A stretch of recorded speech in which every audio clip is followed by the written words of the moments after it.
আজকে আমরা সিলেটি স্টাইলে রাঁধিলাম গরু মাংসের তরকারি।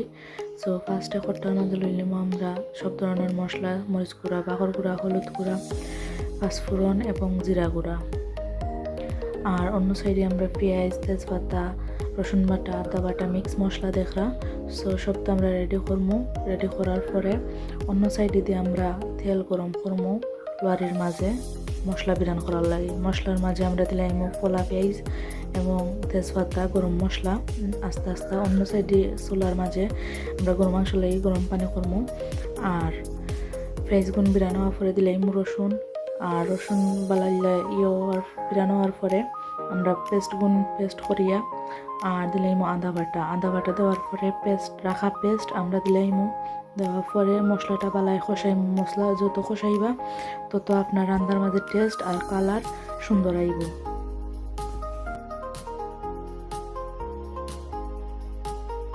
মশলা কষানো হয়ে গেলে দিলাম আমরা টমেটো, এর মাঝে কাঁচামরিচ, আস্তা কাঁচামরিচ। আর যত গরু মাংসের মাঝে হালকা জাল হইব তত আপনার টেস্ট ভালো আইব।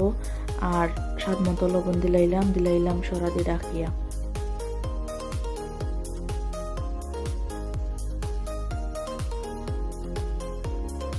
মাঝে মাঝে দেখলাম আমরা লাড়িয়া দিছি, এর মাঝে দিকিলি বা গরু মাংস সিদ্ধ হয়ে গেছে।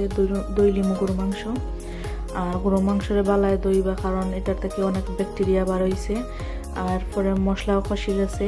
আস্তে আস্তে আপনার মশলাটা কষাইবা সুন্দর করে, যাতে গ্রান বার হয় আর তেলটা ছাড়ি দেয় মশলা থেকে।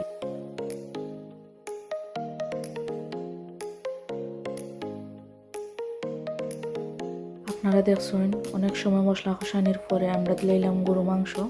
যে গরু মাংস আমরা গরম পানি দিয়ে উতরাইছি, বানালে তার ব্যাকটেরিয়া বাকরছে এবং তারে পরিষ্কার করিয়া আমরা মশলার মাঝে ছাড়ছি।